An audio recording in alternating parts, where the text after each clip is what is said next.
what exactly is the market capitulation? So when I said the capitulation, mainly is just involved with a lot of the panic and also a lot of the climatic action. And because last week or maybe the week before, we did not really witness the panic and also not climatic enough. So that's why I just think that we're not really there yet. We haven't really seen the selling climax. That's why mainly it's just like um, a relief rally instead of a change of character rally, which is a more meaningful rally. So until we see that kind of the capitulation move, which I'm going to show you shortly, just like what we witnessed in 2008, I think we won't get a market bottom. And first of all, why market capitulation?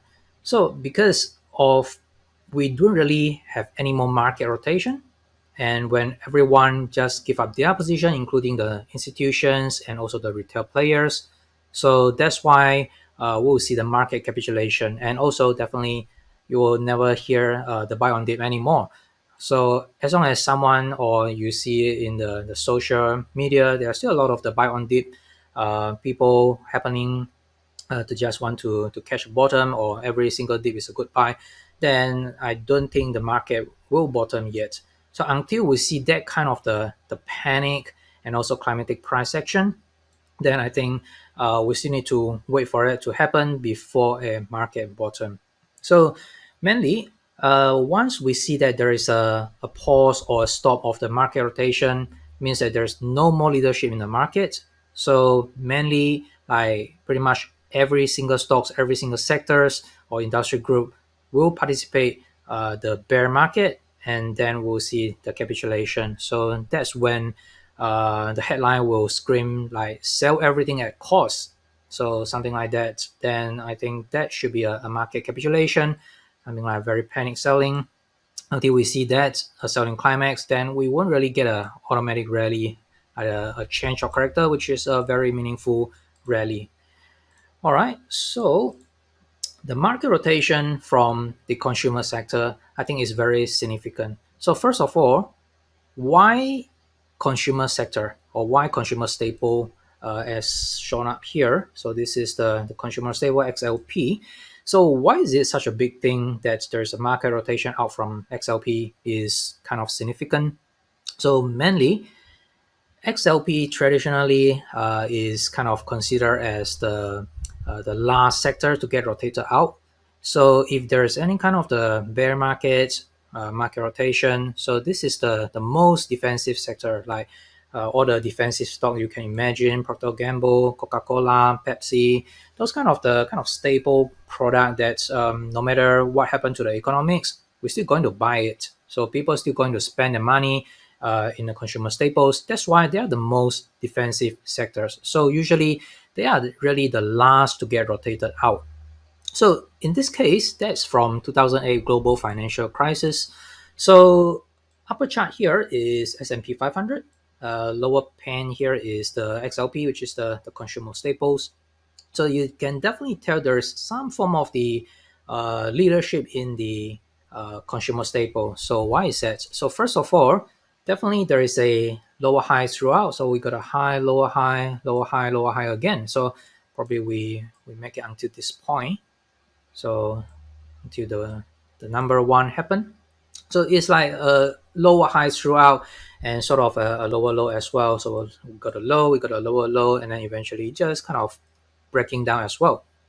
So in another case where we have these consumer staples, it's just forming the trading range. So while the S&P 500 have a lower low, lower high throughout, it's just kind of the classical definition for the downtrend. We still have a XLP, the consumer staple, attempt to break out here. So number one is attempt to break out. So forming an uptrust.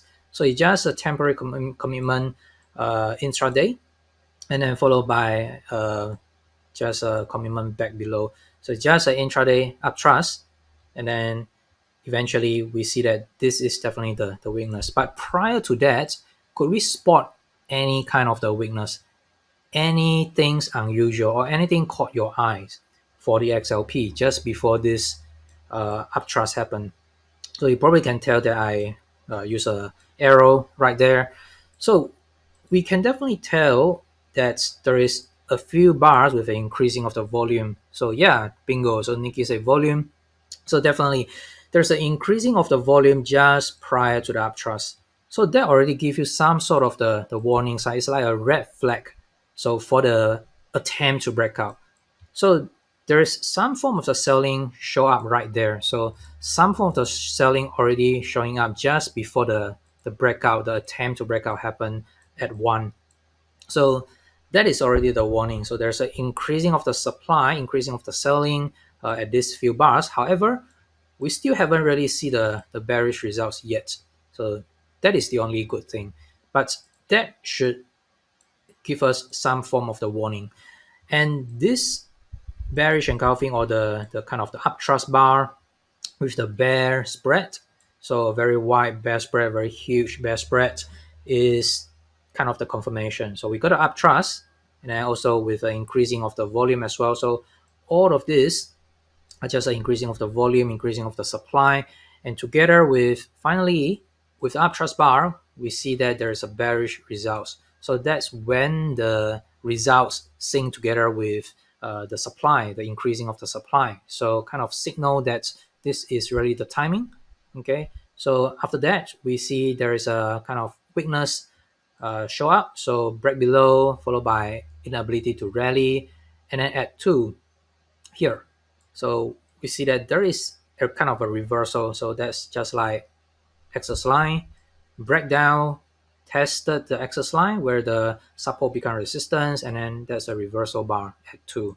So if you look at 2, so this is some kind of and in S&P it's just like, well, maybe similar to a reversal bar, and subsequently there is kind of a very high volatility movement going to the upside, but eventually just close lower. So all these bearish bars highlighted in blue are just selling. A lot of the selling happen, so you can definitely tell from the volume pen as well. So there's an increasing of the volume, and together with this sort of the bearish results. So if you compare the spread like this, or even the reaction, consolidation, going up, consolidation. So all of this spread is just very small spread bar. So unlike the upthrust bar we have, that is the kind of the volatility picking up here, and also a lot more bearish price spread here as well. So there is different texture in terms of the price spread. So whether it's just a bar itself, or also the volatility itself, is very different from the past that we have encountered before. So definitely this is another sign of the bearish characteristics. So subsequently, we see that there's increasing of the volume, increasing of the supply, together with the bearish movement to the downside. So all that just signal that there is market rotation out from this consumer staple, because up until probably at maybe in September, until this portion, that really has a kind of accumulation characteristics. So we got a, well, kind of a nice trading range with a very low volatility and attempt to break out. But until the failure happened with the uptrust, with the increasing of the supply, then this chunk here is where the bearish characteristics manifest. So that is kind of the warning before the breakdown. So once there's a market rotation out from the consumer staples, then we can also see that subsequently it just have the capitulation together with the market. So this is S&P 500. So just after the number 2, so right after number 2, there is still maybe 1, 2, 3, maybe 4, maybe 4 bars attempt to rally, or very weak rally before the breakdown, and then followed by a sell-off. So this is, although it might not look that scary on this chart for the sell-off, but if you can tell, I have used the price range to mark it here. So this down move is 24.5%. So a sharp fall of 24.5% just within maybe 5-6 sessions, or not more than 10 sessions. That's incredible. So it's kind of just crashing down. So similarly with XLP as well, the consumer staple also have this kind of the capitulation. So this is actually where everyone just gave up their positions. So whatever you are the investors for long term, or whether you are the institutions, players, then all of them just give up their positions. So there's an increasing of the volume on the way down as well. So that's reflected in the volume. So reflected in the volume on the way down as well. So that really is a capitulation. So until we see this kind of the movement down with characteristics, price spread, acceleration to the downside, increasing of the volume, very climatic, very sharp, impulsive, then I think we can't really get a market bottom yet. So you can see that right after this selling climax, that's kind of the bottom. So because the bottoming process actually formed right at this moment. So after this selling climax, then you can safely say, okay, that's the selling climax. That's confirmed by the automatic rally, which is a change of character.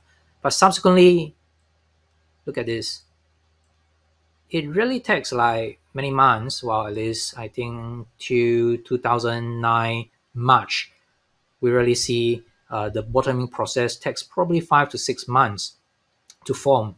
So unlike the COVID-19 low, which is kind of a V-shaped rebound where we have a very deep sell-off followed by a quick recovery. So it's just like a V-shaped rebound, and then eventually market just kind of go up. So 2008 is a different story. Once we see this selling climax followed by the change of character, the automatic rally, then it just needs a lot of work to form the bottoming process. And then after that, I think there could be another shakeout, and then eventually just going up, sign of strength rally, backing up, and then just go up. So bottoming process really takes time.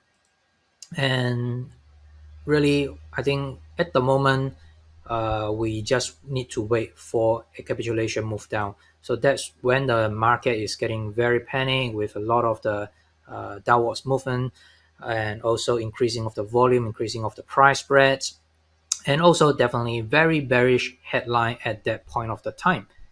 So I think that's very important. So until we get that, we probably still need to patiently wait for that, because it's not really the bottom. So looking at current situation, 2022, this year, definitely this is the S&P, and we got a consumer staple which shows similar price structure as well. So we got uptrust after distribution, so UTET. Okay, so previously in 2008 we also got a UTET, but in this year we just witnessed a lot of the selling happening at the end of April. So selling actually just picking up here. So if you just look at the volume here, so there's an increase of the volume right here. So a lot of the selling happening right here. Okay, and also highlighted in blue as well. So this chunk here, definitely ton of the volume involved, but it's getting nowhere. So a lot of the selling happening right here, followed by a very weak rally up with very low demand. Look at this demand, two low volume bars right here, and it's not going anywhere. And then eventually it just have the capitulation move. So this is like the institution selling, and with the increasing of the volume, definitely a lot of the selling happening for the consumer staples. So meaning that there's a rotation out from the consumer staples in the past few weeks, at least since, well, we can safely say probably since early of May. So there's a lot of the selling, and there's a rotation out from consumer staple.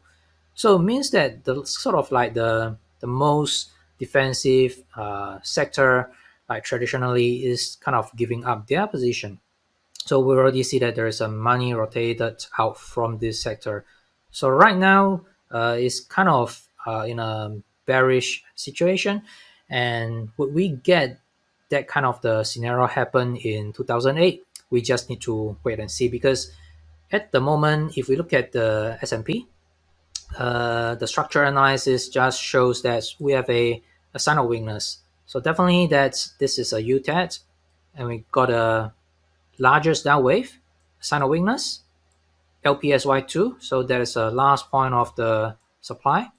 And then eventually we got a reversal just on that's on Wednesday. So bearish reversal. So that is really still a relief rally similar to the past relief rally, unlike the change of character, which is a meaningful rally like this. So we still get a relief rally at this point. So if we really get a breakdown, so maybe a break below 3850 or 60, which is kind of the low of this bar, then we should really see a capitulation move.